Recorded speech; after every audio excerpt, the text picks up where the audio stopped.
Assalamualaikum warahmatullahi wabarakatuh. Alhamdulillahirabbil alamin wa bihi nasta'in ala umurid dunya waddin wassalatu wassalamu ala asyrafil anbiya'i wal mursalin wa ala alihi wa sahbihi ajmain, amma ba'du. Pertama-tama yang sama-sama kami hormati Bapak Muhammad Ridwan Effendi MUD selaku dosen mata kuliah Teologi Islam dan juga kepada teman-teman yang kami cintai. Baiklah, kami dari kelompok 1 mata kuliah Teologi Islam akan menjelaskan materi dengan judul Manusia, Agama, dan Tuhan. Sebelum memulai kegiatan, mari kita awali dengan mendengarkan lantunan ayat suci Al-Quran, Shalatul Fatihah. A'udzu billahi minasy syaithanir rajim. Bismillahirrahmanirrahim. Alhamdulillahi rabbil alamin. Ar-Rahmanir-Rahim. Maliki yaumiddin.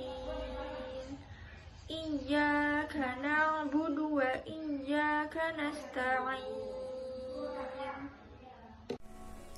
Ihdinas siratal mustaqim. Siratal ladzina an'amta 'alaihim ghairil maghdubi 'alaihim waladdallin.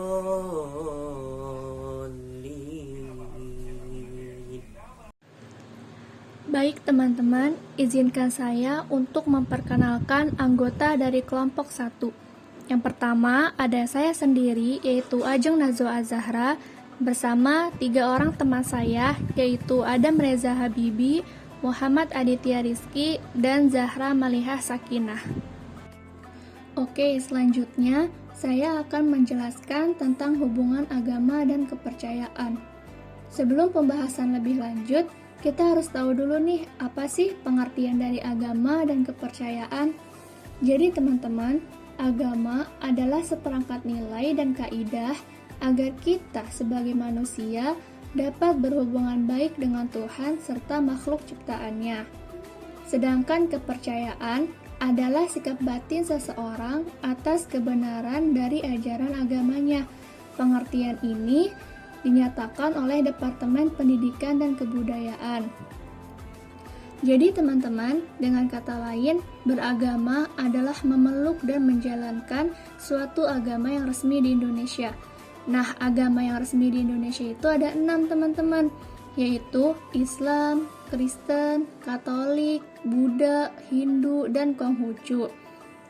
Nah, dalam beragama ini, yang kita percayai adalah kitab yang berasal dari langit. Apa sih kitab dari langit itu? Jadi, kitab dari langit adalah kitab yang diturunkan langsung oleh Allah sebagai Tuhan kita kepada para nabi utusannya. Kitab dari langit ini terdapat 4, yaitu kitab Al-Quran, kitab Injil, kitab Zabur, dan kitab Taurat.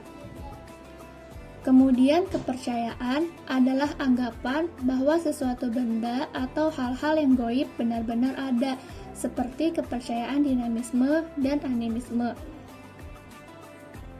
Kemudian kepercayaan yang berkembang di Indonesia ini ada 7 nih teman-teman yang saya ketahui, yaitu diantaranya ada kepercayaan Kejawen di Jawa, Sunda Wiwitan di Banten, Kaharingan di Kalimantan, dan banyak lagi. Biasanya kepercayaan ini merupakan turunan dari nenek moyang ataupun kebudayaan yang berkembang di masyarakat. Kemudian, hubungan antar agama dan kepercayaan dianggap sebagai 2 unsur yang berbeda oleh sebagian masyarakat Indonesia. Namun, pada kenyataannya, keduanya merupakan suatu kesatuan yang tidak dapat dipisahkan. Kebebasan beragama dan berkepercayaan di Indonesia itu sendiri diatur dalam Pancasila dan Undang-Undang Dasar 1945 yang menjadi jaminan bagi eksistensi agama dan kepercayaan, bahwa setiap agama dan kepercayaan yang ada di Indonesia mestilah dijamin oleh negara. sehingga para pemeluknya mendapat kebebasan untuk menjalankan serta beribadah sesuai ajaran agama dan kepercayaannya masing-masing. Perkembangan kepercayaan. Sebagaimana telah dibahas terdahulu, kepercayaan merupakan istilah umum yang berkembang di tengah-tengah masyarakat. Perkembangannya mengikuti dinamika masyarakat itu sendiri. Kepercayaan manusia terhadap Tuhan muncul dalam dua bentuk. Yang pertama yaitu paham isme, yang kedua yaitu paham religion. Kedua bentuk kepercayaan ini diawali oleh pengakuan akan keberadaan Tuhan, yang pada hakikatnya telah ada jauh sebelum manusia ada. Sebelum manusia diciptakan, pengakuan dan ketundukan terhadap Tuhan telah dimiliki semua makhluk. Sejak jenis makhluk pertama yaitu Nur Muhammad, sampai munculnya manusia sebagai jenis makhluk terakhir yang diciptakan Allah SWT, semua mengakui keberadaan Tuhan. Ketika agama belum lahir, yang ada baru merupakan kepercayaan. Kepercayaan yang berbentuk pemahaman, aliran-aliran atau mazhab tersebut di atas kemudian dibahas dalam satu cabang keilmuan yang dikenal dengan teologi. Setiap agama mempunyai teologi masing-masing, maka ada teologi Islam, ada teologi Kristen, dan lainnya sesuai dengan nama agama itu sendiri. Begitu agama ada, agama itu sendiri kemudian melahirkan pemahaman-pemahaman dalam bentuk kepercayaan baru yang berada dengan sebelumnya atau mungkin ada kesamaan atau menjelma sebagai sinkretisme. Terdapat dua teori tentang perkembangan kepercayaan manusia. Yang pertama, kepercayaan manusia pada awalnya sangat sederhana, kemudian menuju pada kepercayaan yang lebih tinggi sesuai dengan kemajuan perkembangannya peradabannya. Dan yang kedua yaitu kepercayaan manusia. Yang pertama adalah kemoteisme, murni tetap karena perjalanan hidup manusia, maka kepercayaan tersebut menjadi kabur dan dimasuki oleh animisme dan politisme.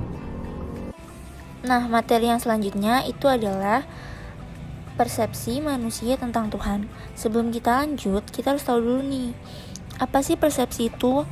Persepsi itu adalah sebuah proses yang ditempuh setiap individu untuk menafsirkan kesan dari indera yang dimiliki agar memberikan makna kepada lingkungan sekitar, atau interpretasi suatu objek berdasarkan apa yang ditangkap oleh panca indera si subjek. Kemudian kita akan mempelajari proses-proses atau tahapan bagaimana seorang anak melakukan persepsi terhadap Tuhan. Yang pertama itu,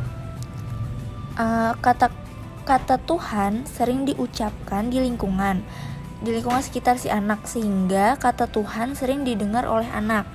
Kemudian stimulus yang diterima akan masuk ke dalam telinga dan dilanjutkan oleh syaraf sensor ke dalam otak. Nah, terjadilah suatu proses di otak anak, sehingga anak dapat menyadari adanya kata Tuhan. Sehingga akan muncul pertanyaan yang tak terduga ketika anak mulai bertanya tentang Tuhan. Nah, itulah proses bagaimana seorang anak mempersepsikan tentang Tuhan. Terus, cara setiap manusia mempersepsikan tentang Tuhan itu kan berbeda-beda. Nah, ini ada beberapa faktor yang mempengaruhi persepsi tentang Tuhan. Yang pertama itu ada lingkungan. Lingkungan akan sangat berpengaruh dalam proses manusia mempersepsikan Tuhan, terkhusus keluarga. Seperti dalam sebuah hadis riwayat Imam Muslim yang berbunyi, setiap manusia dilahirkan oleh ibunya di atas fitrah. Kedua orang tuanya lah yang menjadikannya Yahudi, Nasrani, atau Majusi. Kenapa sih keluarga ngaruh banget? Kenapa sih keluarga itu yang paling ngaruh? Karena setiap manusia kan pertama kali berinteraksi itu pasti dengan keluarga ya. Nah, terus yang kedua itu ada pengalaman atau kejadian di masa lalu.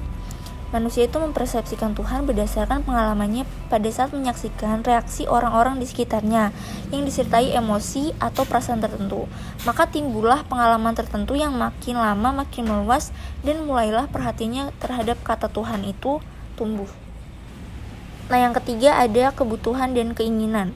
Ketika seorang individu membutuhkan atau menginginkan sesuatu, maka ia akan terus berfokus pada hal yang dibutuhkan dan diinginkannya, sehingga hal tersebut akan membuat seseorang mempersepsikan Tuhan sesuai kebutuhannya.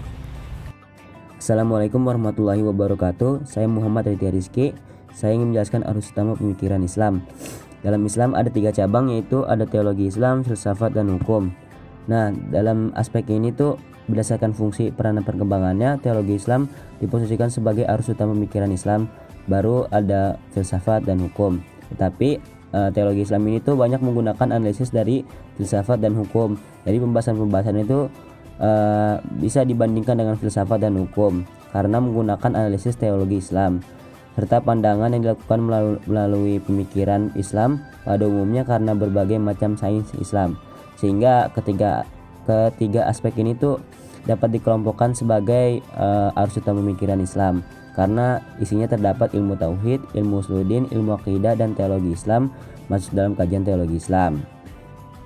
Selanjutnya ada filsafat. Filsafat adalah ilmu pengetahuan yang mengandung kebenaran ilmu fisika, logika, etika, ekonomi, politik, dan estetika.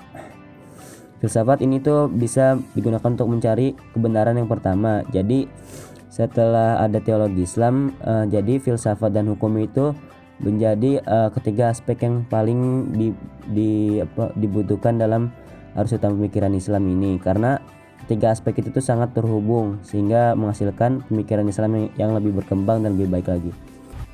Oke, selanjutnya ada keilmuan Islam. Jadi keilmuan Islam itu tuh dari Nabi Muhammad SAW sebagai dasar peletak perkembangan ilmu. Maksudnya di sini tuh Nabi Muhammad tuh sebagai inti dari keilmuan Islam. Jadi pada zaman Nabi Muhammad metode yang digunakan itu adalah bersifat langsung atau khuduri dan bersifat iluminatif.